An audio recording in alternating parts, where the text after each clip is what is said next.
नमस्कार, heart talk Bharat देख रहे हैं आप। मैं हूं दिवाकर विक्रम सिंह। एक बार फिर मैं आपसे कुछ बात करूं, देश दुनिया में क्या कुछ हो रहा है।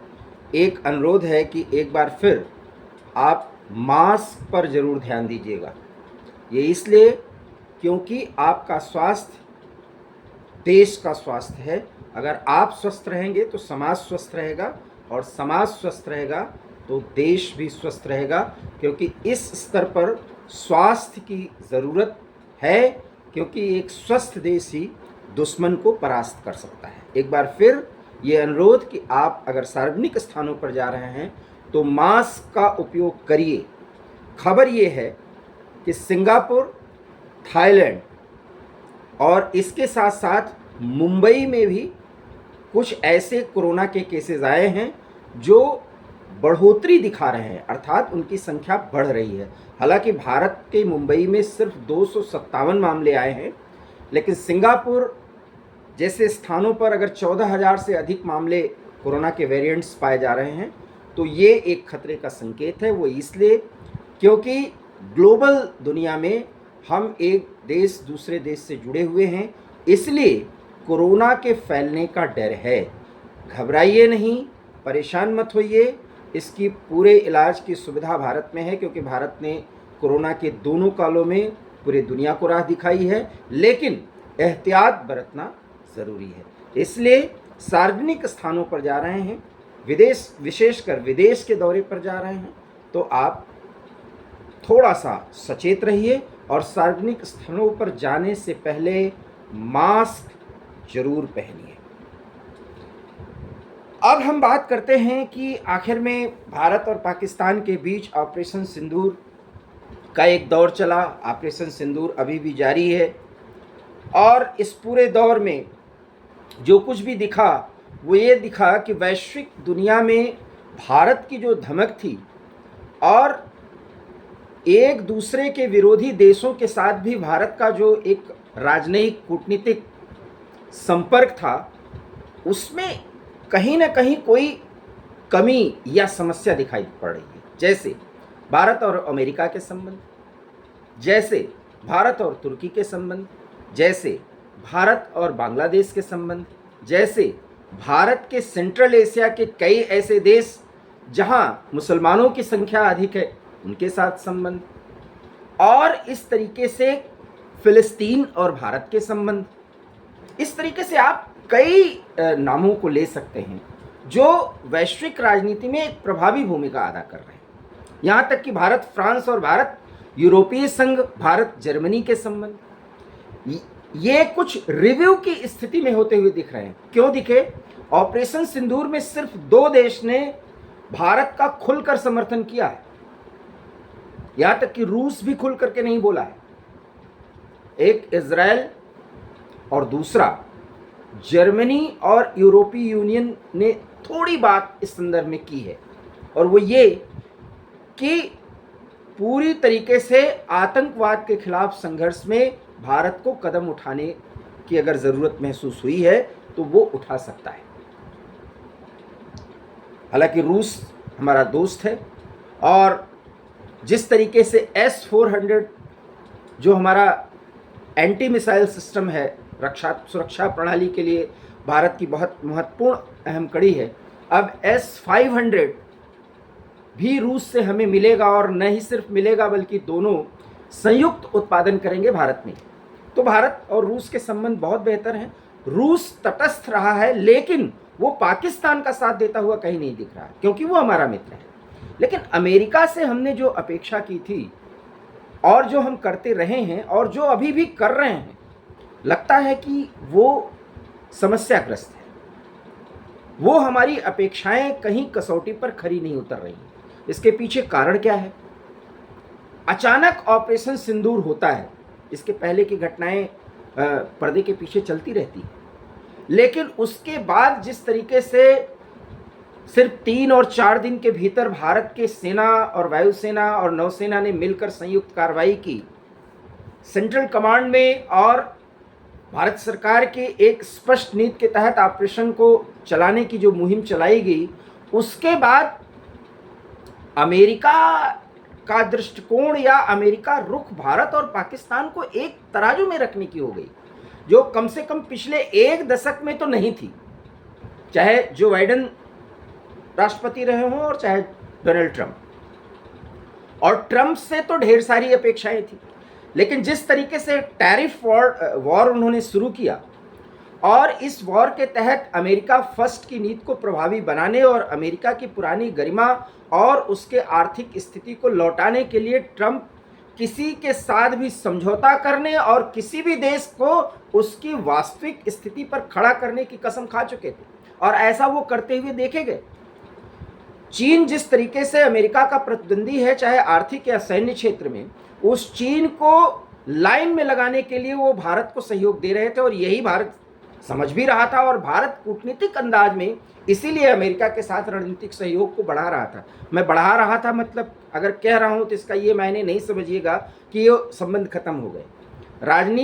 राजनयिक और कूटनीतिक संबंधों में कोई संबंध ऐसे खत्म नहीं होता, लेकिन रिव्यू जरूर किया जाता है। ट्रंप ऐसा कुछ कर रहे हैं, इसके पीछे एक ही कारण है। हमने थंबनेल में कहा शेख चिल्ली ट्रंप अमेरिका की मुश्किलें बढ़ा सकते हैं या अमेरिका के परेशानी के सबब बन सकते हैं। क्यों मैं कह रहा हूं? उनका अंदाज, पहले तो शेख चिल्ली, क्योंकि वो सबसे ज़्यादा समझदार समझता है, अगर शेख चिल्ली का मतलब और मायने समझें, लेकिन सारे मूर्खतापूर्ण और अविवेकपूर्ण निर्णय वो लेता है जिससे उसे ही मुश्किलें झेलनी पड़ती हैं। लेकिन वो मजबूर होता है क्योंकि व्यवहार में या आदतन या फितरत में उसके शेख चिल्ली का एक तत्व विद्यमान रहता है। ट्रंप कुछ ऐसा ही करते देखे जा रहे हैं। सबसे बड़ी बात तो वो किसी भी देश की कोई समस्या हो उसको चुटकी में सुलझाने की बात करते हैं। 20 जनवरी के शपथ के पहले जब वो चुनाव जीते थे, उसके बाद ही वो कह रहे थे कि मैं जिस दिन शपथ लूंगा उसके 48 नहीं, या मैं भूल कर रहा हूँ, 24 घंटे के अंदर रूस और यूक्रेन का युद्ध रुकवा दूंगा। रुकवा तो नहीं पाए, हालांकि उस संबंध में कुछ घटनाक्रम आगे बढ़े हैं। और जब मैं बात कर रहा हूं तो खबर यह भी है कि ट्रंप और पुतिन की बातचीत हुई है, जिसमें पुतिन ने भरोसा दिलाया है कि हाँ, शांति की संभावना बन सकती है। लेकिन वो 24 घंटे में युद्ध नहीं रुकवा पाए। वो गाजा शहर को खरीद लेने की बात कर रहे थे, इजराइल और गाजा संघर्ष को रुकवा देने की बात कर रहे थे, ईरान को वार्न कर रहे थे, और Islamic terrorism, pan Islamic terrorism को खत्म करने के लिए भारत के साथ बहुत लंबी दूरी की यात्रा तय करना चाहते थे। ये सब कुछ ट्रंप के बयान के संदर्भ में मैं बता रहा हूं। लेकिन क्या ऐसा हुआ कि टैरिफ वॉर के शुरू करते ही ट्रंप के ऊपर ऐसा कोई डीप स्टेट, अक्सर हम डीप स्टेट की चर्चा करते हैं, वो धुरी है जो पर्दे के पीछे काम करता है और सामने तो कोई पद का व्यक्ति हो लेकिन पीछे से चलती उसी की है, इसीलिए वो डीप स्टेट प्रभावी होता है। अब अमेरिका में कौन सा ऐसा डीप स्टेट प्रभावी हो गया कि वो पाकिस्तान को भारत के बराबर खड़ा करते हैं, वो चीन से भी सहायता और समझौता लेना या देना चाहते हैं, वो यूक्रेन के राष्ट्रपति को सार्वजनिक डांट रहे थे, आज वो यूक्रेन के राष्ट्रपति की तारीफ कर रहे हैं और व्लादिमीर पुतिन से भी कह रहे हैं भाई युद्ध मत पड़ने दीजिए। दूसरी तरफ वो नाटो में बहुत सुधार करना चाहते थे, नाटो में और देशों की सहभागिता बढ़ाना चाहते थे, आज वो नाटो के संदर्भ में मम है, अर्थात कुछ नहीं बोल रहे हैं। टैरिफ को लेकर के कभी वो जीरो टैरिफ की बात करते हैं, कभी भारत को बहुत बड़ा भागीदार बताते हैं और कभी कहते हैं कि भारत हमारे ऊपर बहुत टैरिफ लगा रहा है। तो टैरिफ और व्यापार को वो किसी और देश के साथ संबंधों में उसके संप्रभुता और अपने संप्रभुता में एक ऐसा बैलेंस बनाने की कोशिश कर रहे हैं जो बैलेंस बन ही नहीं सकता, क्योंकि व्यापारिक संबंध अलग होते हैं और रणनीतिक और रक्षात्मक सहयोग अलग होते हैं, सांस्कृतिक सहयोग अलग होते हैं, और इन सब को बैलेंस करके एक रणनीति बनाई जाती है, नीति बनाई जाती है दो देशों के संदर्भ में। लेकिन ट्रंप सीधे कह रहे हैं कि हम भारत और पाकिस्तान का युद्ध इसलिए रुकवा पाए क्योंकि हमने दोनों को व्यापार करने का या अच्छा व्यापार करने का भरोसा दिलाया। अगर ये नहीं मानेंगे तो हम इनके साथ व्यापार नहीं करेंगे। आप चीन को संभाल नहीं पा रहे हैं और सबको, पूरी दुनिया के हर एक देश को आप कह रहे हैं कि हम व्यापार करना चाहते हैं। कभी वो एप्पल के सीईओ से कहते हैं आप भारत में अपने संस्थान का एक्सटेंशन मत करो, वहाँ पे फैक्ट्रीज मत लगाओ, आप अमेरिका में आओ, आप चीन से हट रहे हो, आपको भारत जाने की ज़रूरत नहीं है। दूसरी तरफ ये कहते हैं कि भारत और अमेरिका मिलकर के संयुक्त उद्यम लगाएंगे। ये शेख चिल्लियों का जो स्वभाव होता है वो उनके व्यक्तित्व में बैठ गया। हो सकता है ये व्यक्तित्व उनका ऐसे ही हो, लेकिन सवाल ये है कि वो अमेरिका के राष्ट्रपति हैं, ऐसा नहीं कि वो महामहिम है। बदले हुए परिवेश में, वैश्विक और भू राजनीतिक परिवेश में उनको अपने ताकत, चाहे वो आर्थिक हो या सैन्य हो, उसको संतुलित करने की ज़रूरत है। ये वो समझ भी रहे हैं, लेकिन क्या ऐसा कारण है कि वो अनाप शनाप बयान देते ही रहते हैं। एक तरफ आप देखे होंगे कि जब उनका मंत्रिमंडल बना तो उसमें FBI, CIA और अमेरिका के तमाम बड़े बड़े जितनी भी संस्थाएं हैं सरकारी और महत्वपूर्ण मंत्री पद में भारतीयों का योगदान है। खास करके आप कह भी सकते हैं कि उसमें हिंदू सदस्यों की संख्या अधिक है। अब दूसरी तरफ वो 2 मुस्लिम सहयोगी अपने कार्यालय में रखे हैं, जिनका संबंध बताया ये जाता है कि वो पैन इस्लामिक फोर्सेस हैं और आतंकवादियों से उनका संबंध रहा है। तो ट्रंप क्या ऐसा कुछ शेक कर रहे हैं या घालमेल कर रहे हैं जिसमें वो स्वयं फंस सकते हैं?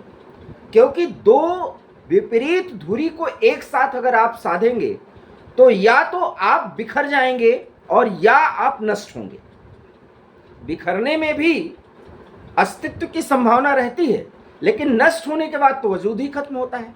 मेरा ये कहने का मतलब नहीं अमेरिका नष्ट हो जाएगा, मेरा ये बताने का मतलब है कि 2 ऐसी परस्पर विरोधी बातें जो एक साथ संभव ही नहीं हो सकती, यहाँ तक कि कूटनीतिक रास्तों के जरिए भी उनको भी ट्रंप एक साथ साधने या समझाने की जो कवायद कर रहे हैं, उससे अमेरिका की स्थिति ही हास्यास्पद हो रही है।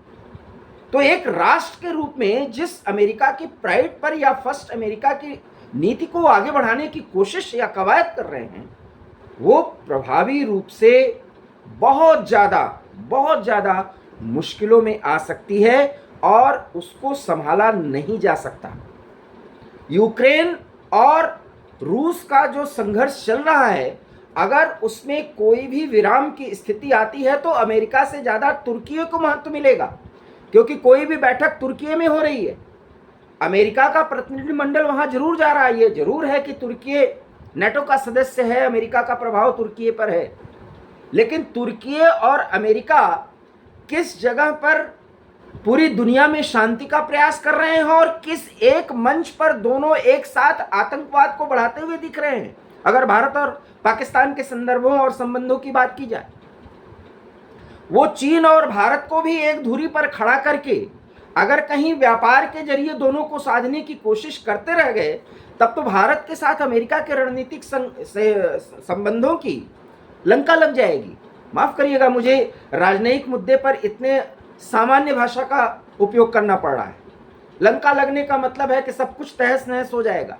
ऐसे में अमेरिका में ट्रंप जिस शेख चिल्ली अंदाज में और इतनी जल्दबाजी में एक के बाद एक परस्पर विरोधी फैसले कर रहे हैं और उसमें संतुलन और सामंजस्य बनाने की कोशिश कर रहे हैं, निश्चित रूप से उसमें अब भारत सहित तमाम देशों को रिव्यू करना पड़ेगा, रिवाइज करना पड़ेगा। मूल्यांकन करने के बाद पुनर्मूल्यांकन करने के स्थिति में संबंधों को एक बार फिर से स्थापित करना होगा और इसके लिए ज़रूरी है कि संवाद की स्थिति बनाई जाए कि आखिर में अमेरिका अपनी नीतियों में इतनी तेज़ी से परिवर्तन क्यों लाना चाहता है। ये परिवर्तन है, संतुलन है या समायोजन है, ये तो ट्रंप एडमिनिस्ट्रेशन और उनके रणनीतिकार ही बता सकते हैं। लेकिन जो कुछ भी दिख रहा है, ये कहा जा सकता है कि ट्रंप शेख चिल्ली अंदाज में अमेरिका को चलाने की कोशिश कर रहे हैं और अमेरिका को विश्व पटल पर बहुत प्रभावी बनाना चाहते हैं। शायद उनका दांव कहीं उल्टा न पड़ जाए। अगर आप हमारी बात से सहमत हैं तो हमारे वीडियो को लाइक कीजिए, शेयर कीजिए हमारे चैनल हार्ट ऑफ भारत को सब्सक्राइब कीजिए। बहुत बहुत धन्यवाद। नमस्कार।